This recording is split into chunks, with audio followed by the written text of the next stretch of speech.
organized by the Rotaract Club of IIT. As part of this project, we'll be interviewing several exceptional female personalities. On today's episode, we have a very special guest. She is a director at TPAX Private Limited and at DILS-T. She's also a director at the IIT Childrens Foundation. She received her education at British School in Colombo and her higher education from the Monash University of Malaysia. She received a bachelor's degree there, and she is also a very famous TikTok content creator. We are pleased to have and introduce our guest today, Ms. Alison Wijemanne. Hi. Okay, so we'll be having a set of questions at the start, and then we'll move on to another set of questions, which would be rapid fire questions. Sure. Okay. So the first question, tell us a bit about your childhood and your journey as an entrepreneur, being a director at so many different things like DILS-T, TPAX, and at a Children's Foundation. Tell us a bit about those journeys and your journey as a social media influencer. Well, of course, I got all those positions because of my family, but I feel like I've always had an entrepreneurial upbringing because my father started his business from scratch with virtually nothing. So I feel like I've been brought up to be this way and be sort of an entrepreneur and always try to make the most of myself and my abilities. So yeah, it's always, I feel like in my blood, and it's just, I've always been the type of person that I can't just wait without doing anything. I have to do something, otherwise I will go crazy. So I've always wanted to be this, I've always wanted to be a businesswoman. I've always imagined my life to be like this. So yeah, and also in social media, to be honest, I don't even consider myself like an influencer. I just feel like I was sharing images and stories and videos of my life every day, and then people just started following and liking it. And then of course TikTok started because of the pandemic. I was stuck at home and I was bored, and my friends also got on TikTok and we were like, let's just try it.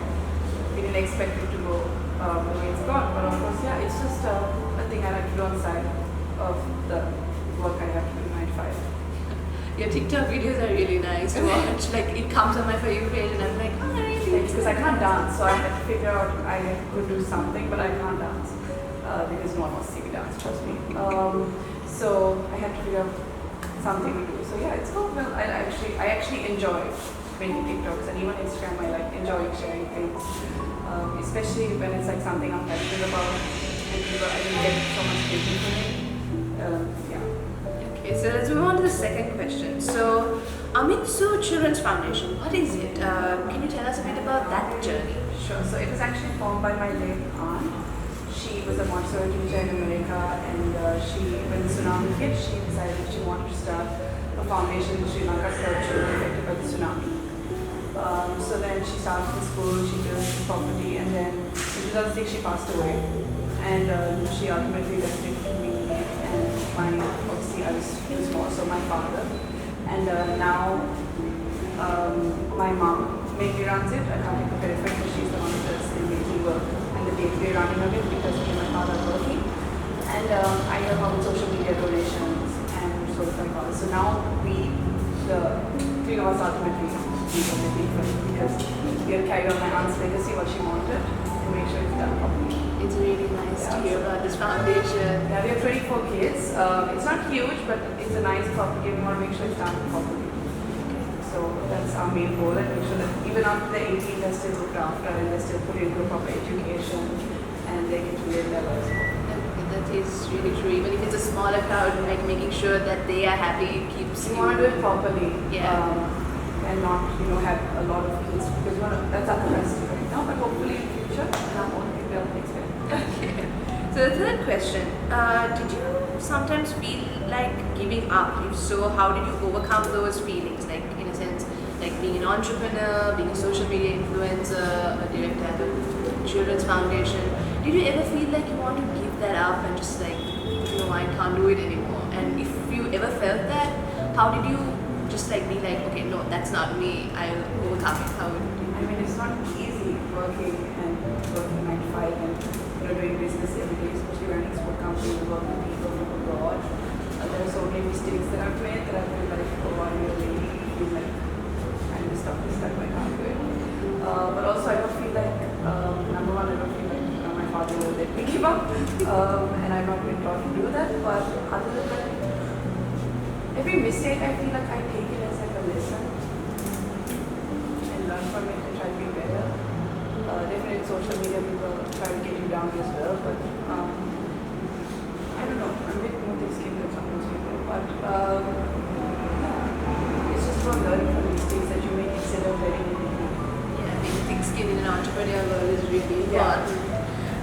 Then moving on to an entrepreneur question. So when you were building your career as an entrepreneur, did the society mention that girls are not supposed to be doing business, they're supposed to be at home and cleaning, or was there any like controversial topics like that you faced? 100%. I feel like women are expected to be wives and then moms. And that's totally fine. I also want to be a wife and a mom, but that's not everything that I'm going to be. That's definitely not going to be it for me. Of course, some people will just want to be like, that's perfectly fine. There's nothing wrong with that. That's just not what I want. I know a lot of women these days, especially basically all my friends, no one just wants to do that. Everyone wants to make something for themselves. Also, we're also taught to keep our money, save it, not invest it. So I've been like teaching myself, and I've been taught by so many people to like invest my money properly, look into other business ventures, not just stick to one market for me. So yeah, I think that now women are, it's different. Definitely not in my parents' time, we were definitely expected to just stay at home and do it. But now there's so many girls that are doing things for themselves. But definitely there's not enough representation, especially in my industry, of women in leadership. So, but hopefully that will change. So like if you received some criticism saying that you're a girl being an entrepreneur, whenever you received it, how did you face them? How did you like overcome it and just like be like, I don't want to listen to you? I'm a bit weird. I kind of like it because then I like surprising people when I do end up doing it properly, because my dad has always been like, like you should be better, than ever. So I was like, so when someone tells me you can't do it, it kind of motivates me to do it and do it and prove people wrong. That's just who I am. So criticism kind of pushes me forward. That's really Even to like the smallest things. When I was small, people would be like, girls can't drive properly. As soon as I got my my learner's permit, I used to wake up at 4 in the morning with my driver and take like a manual car and I'd be driving up and down because no one's gonna say that I'm a bad driver. So that's how I go. So I made sure that things will be there. Sixth question. So that's the final question for this set. This International Women's Day, what's the one advice you want to give all girls and women around the world? I'd say just don't give up. You have to always be hungry for your life and for yourself and for success. You can't ever be like satisfied by what you achieve. You always want more. You always be hungry because that drive is what makes people successful. I don't feel like it's grades. I don't feel like it's good grades. I don't feel like it's a position you put in. I don't feel it's a privilege. I feel like it's just your drive and hunger to want to be the best version of yourself. You want to succeed, you want to be successful. It's like you're like reaching for like stars, you're going to get close, but you like aim here. That's like all everyone sees. So every day I wake up and even though it's been like a good year or a good week, I'm like, no, now this is where I have to go, this is what I have to do. And I'll never stop being like that, because if I stop, then I'll go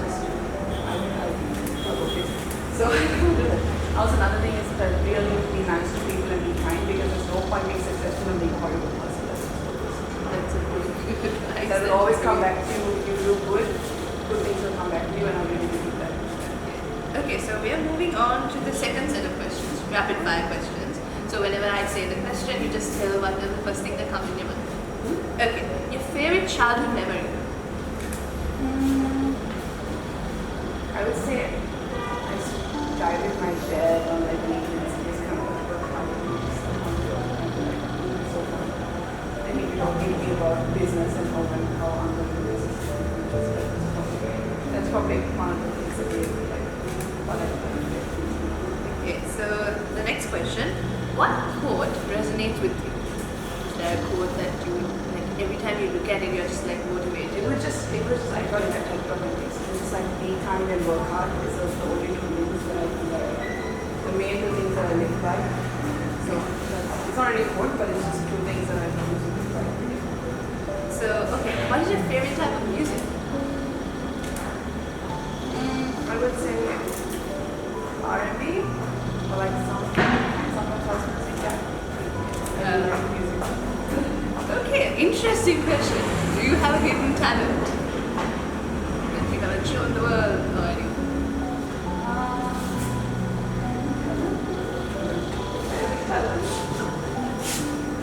I only talent probably like getting things done and organizing stuff. That's it. Is a talent. I don't have it. I just not be able to sing, dance, nothing. I still can't sing, dance. I don't know.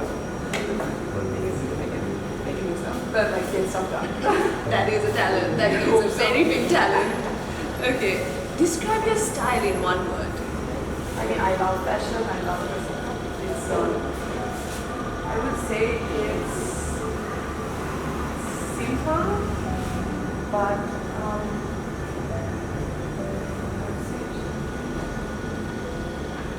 like 90s inspired, but like sophisticated. So that brings us to the final set of questions as well. Thank you so much for joining with us and helping us with this project. I hope your advice and everything that you said today is like inspiring a lot of women out there. I hope so. I don't know I'm that inspired. So I just Thank you so much for joining with us. Thank you very much.